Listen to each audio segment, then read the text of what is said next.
Sir నమస్తే అండి. నమస్తే అండి. ఏం పేరు సార్? రాజు అండి. రాజు గారు ఏం చేస్తుంటారు సార్?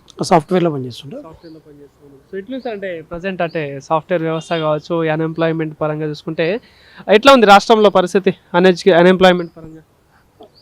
ఇంతకు ముందు కంటే నిరుద్యోగ సమస్య అనేది చాలా బాగా పెరగడం జరిగింది. గతంలో ఉన్న కంపెనీలు కానీ ఇప్పుడు చాలా వరకు మీరు చూస్తూనే ఉంటారు న్యూస్లోని లేఅప్స్ భారీగా ఉన్నాయి. పెద్ద పెద్ద కంపెనీలు మైక్రోసాఫ్ట్ అవునాయి, ఇన్ఫోసిస్ అవునాయి. అంటే మన భారతదేశం చిన్న చిన్న స్మార్ట్ కంపెనీలు తప్ప పెద్ద పెద్ద కంపెనీలు అన్నారు లే ఆఫ్ ఇస్తున్నారంటే ఇప్పుడు కొత్తగా వచ్చిన ఆర్టిఫిషియల్ ఇంటెలిజెన్సీ అంటున్నారు. అంతేకాదు వ్యవస్థ మారే కొలది మార్పులు చెందుతున్న వ్యక్తి డెవలప్మెంట్ అయితేనే అంటే అప్డేట్ అయితేనే దాన్ని అందుకోగలడు. అందువల్ల ఈ నిరుద్యోగ సమస్య అనేది పెరుగుతుంది. మనం కోరేది ఏంటంటే రాష్ట్ర గవర్నమెంట్ అవునాయి, సెంట్రల్ గవర్నమెంట్ అవునాయి, ఈ వస్తున్న నిరుద్యోగులు దట్స్ మీన్స్ నిరుద్యోగులు అంటే విద్యార్థులకి టెక్నికల్ నాలెడ్జి నేర్పించే విధంగా ప్రణాళికలు మార్చి ప్రభుత్వ పరిపాలన విధానం అదే మీరు అన్నట్టు అడ్మినిస్ట్రేషన్ యొక్క విధానం మారాలి. మార్పు చెందితే విద్యార్థుల్లోని నిరుద్యోగులు టెక్నాలజీ పరంగా ఆ టైప్ ఆఫ్ ఎడ్యుకేషన్ కావచ్చు అదంతా చేస్తేనే బాగుంటుంది. అంతే అండి, టెక్నాలజీ నేర్పించాలి. వద్దు బండగా పుస్తకాలు పట్టుకొని చదివి 100 మార్కులు వచ్చినాయా 90 మార్కులు వచ్చినాయా అనేది విధానం వద్దు. మార్పు కావాలని కోరుకుంటున్నాం. పిల్లలు ఇప్పుడు వస్తున్న యూత్ను మేము అప్పుల్లో చాలా ఇబ్బంది పడ్డాం. వివిధ చదువులు చదివి పుస్తకాలు పట్టుకొని రాత్రి 2 వరకు చదివి అంటే 2 4 2 3 6 ఇది వద్దు. ఏం భవిష్యత్తులో బతకడానికి పనికొస్తలేదు ఆ మార్పులు. అటువంటి వ్యవస్థను మార్పు చెందాలి. ఇప్పుడు మన పక్కన ఆంధ్రాలో కానీ ఇప్పుడు ఇక్కడ తెలంగాణలో కానీ ఇప్పుడు లోకేష్ గారు తీసుకొచ్చారు కొత్తగా ఐటీ విధానంలో మార్పులు. అంటే చిన్న 5th క్లాస్ నుంచి ఐటీ నేర్పించే విధానం. అటువంటి మార్పులు తీసుకొస్తే భవిష్యత్తులో అందరికీ ఉపయోగపడుతుందని మా అనుకుంటున్నాం. సార్ ఇప్పుడు మరి తెలంగాణ రాష్ట్రం విషయానికి వస్తే ఇప్పుడు ప్రజెంట్ సర్వే చేస్తూ ఉన్నాం. జిహెచ్ఎంసీ ఎలక్షన్స్ ఎట్లా నడుస్తాయి, ఎట్లా ఎవరికి ఛాన్స్ ఉంటుంది అని చెప్పేసి ఒక సర్వే చేస్తూ ఉన్నాం. సో ఎట్లా ఉంటుంది సార్ గ్రేటర్ హైదరాబాద్లో ఎవరికి ఎక్కువ ఛాన్సెస్ కనిపిస్తూ ఉన్నాయి? ప్రధానంగా 3 పార్టీలు ఉన్నాయి కాబట్టి. అవును, అంటే గతంలో 2 సార్లు బీఆర్ఎస్ వాళ్ళు వర్క్ చేయడం జరిగింది, గెలడం జరిగింది. అప్పుడు డెవలప్మెంట్ ఏంటనేది మనం చూసాము. ఇప్పుడు 2 సంవత్సరాలు అయింది కాంగ్రెస్ గవర్నమెంట్ వచ్చి. ఇప్పుడు మా నియోజకవర్గానికి అయితే బై ఎలక్షన్లు కూడా జరిగినాయి. అక్కడక్కడ పలకలు శంకుస్థాపనలు అయితే బ్రహ్మాండంగా జరిగినాయి. మేమైతే ఏం ఆశించామంటే బై ఎలక్షన్లు అయింది 6 నెలలు అయింది కాబట్టి ఇంకా వర్క్ మొదలట్లేదు అనుకుంటున్నాం. అంటే మేము ఏ పార్టీ అనేది పక్కన పెడితే మాకు డెవలప్మెంట్ కావాలి. మమ్మల్ని మా వ్యవస్థని ఎవరైతే డెవలప్మెంట్ చేస్తారో వాళ్ళకే మా ఓటు.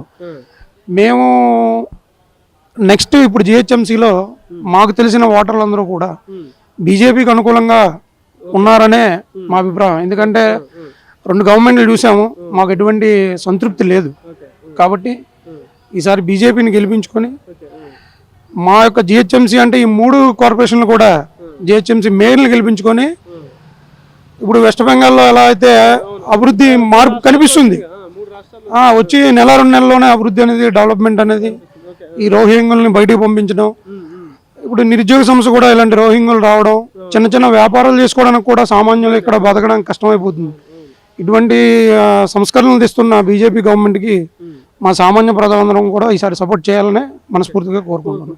సో ఎట్లుంటుంది సార్ నిజంగా మరి తెలంగాణలో బీజేపీ ఎవరి డైరెక్షన్ ఉంటే బాగుంటుంది మరి? అంటే మీరు ఇందాక అన్నట్టు ఆ క్యాలిక్యులేషన్ ప్రకారం ఆ అధికారం రావాలంటే మరి ఎట్లా ఉంటుంది, ఎట్లా చేస్తే బాగుంటుంది అనుకుంటారు ఒక ఓటర్గా? ఎవరి డైరెక్షన్ ఉంటే బాగుంటుంది అనుకుంటున్నారు? అంటే డైరెక్షన్ అనేది ఇప్పుడు ప్రజెంట్ అయితే మనకు ఉన్నారండి. రామచంద్రరావు గారు అవునండి. మాకు ఎవరున్నా నాయకులు ఒకలేనండి. రామచంద్రరావు గారు ఉన్నాయి, బండి సంజయ్ రావు గారు ఉన్నాయి, కిషన్ రెడ్డి గారు ఉన్నాయి, లేదా మా నియోజకవర్గ ఎమ్మెల్యేగా కాంటెస్టెంట్ ఎమ్మెల్యే దీపక్ రెడ్డి గారు ఉన్నాయి. మమ్మల్ని ఒక సరైన మార్గంలో తీసుకెళ్లే వ్యక్తి కావాలి. ఆ వ్యక్తి ఎవరన్నది పేరుతో మాకు లేదు. మన బ్రాండ్ బీజేపీ. తెలంగాణ రాష్ట్రంలో ఇప్పుడు జనసేన కూడా ఎంట్రీ ఇస్తా ఉంది జిహెచ్ఎంసీ ఎలక్షన్.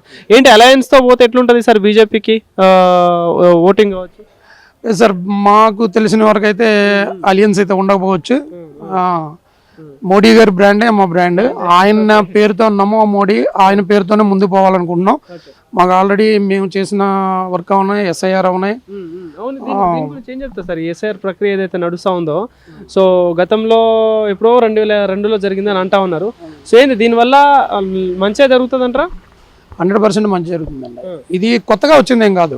ఎస్ఐఆర్ అనేది అంటే మా 40-30 సంవత్సరాల వయసు వాళ్ళకి తెలియదు, ఎందుకంటే ఇది జరిగి 26 సంవత్సరాల ముందు. ఎస్ఐఆర్ అనేది కాంగ్రెస్ గవర్నమెంట్లో జరిగింది. అప్పుడు లేని అభ్యంతరాలు ఇప్పుడు లేవనెత్తున్నారు. అది ఎంత పక్కన పెడితే స్పెషల్ ఇంటెన్సివ్ రివిజన్ అనేది ఇక్కడ సామాన్య ఓటర్ల నుంచి ఎక్కడి నుంచో వచ్చి ఇక్కడ దొంగ ఓట్లు వేస్తున్న వాళ్ళు, అన్యాయంగా భారతదేశంలో బతుకుతున్న వాళ్ళని బయటకు పంపడానికి తీసుకున్న నిర్ణయం.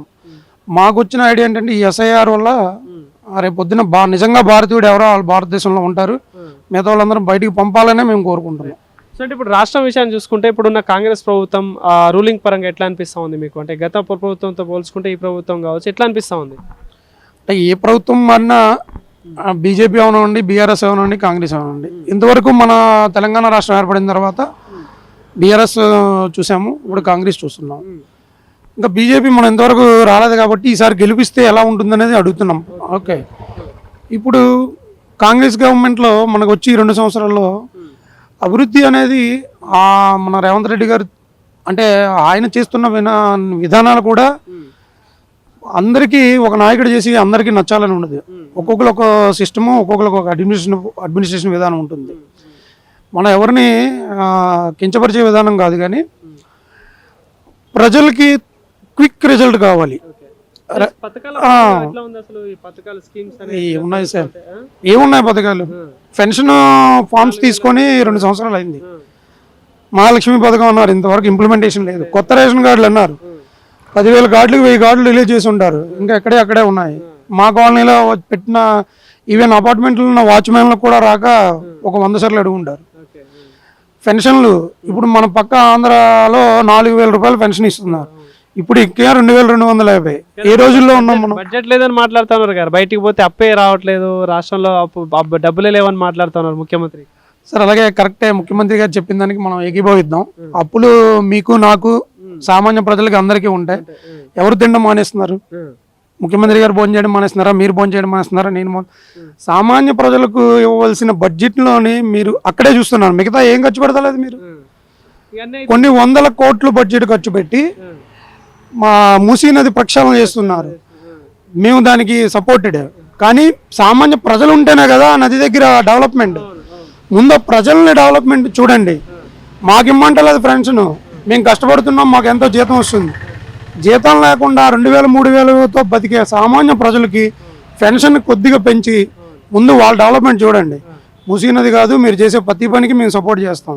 కానీ లో లెవెల్ అంటే గ్రౌండ్ లెవెల్ నుంచి సామాన్యుడిని బతికించడం గురించి కొన్ని ఇప్పుడు మీరు చెప్పిన పథకాలు కాకుండా కొన్ని డిఫరెంట్ పథకాలను తీసుకొచ్చి ఇంప్లిమెంట్ చేయాలని కోరుకుంటున్నాం.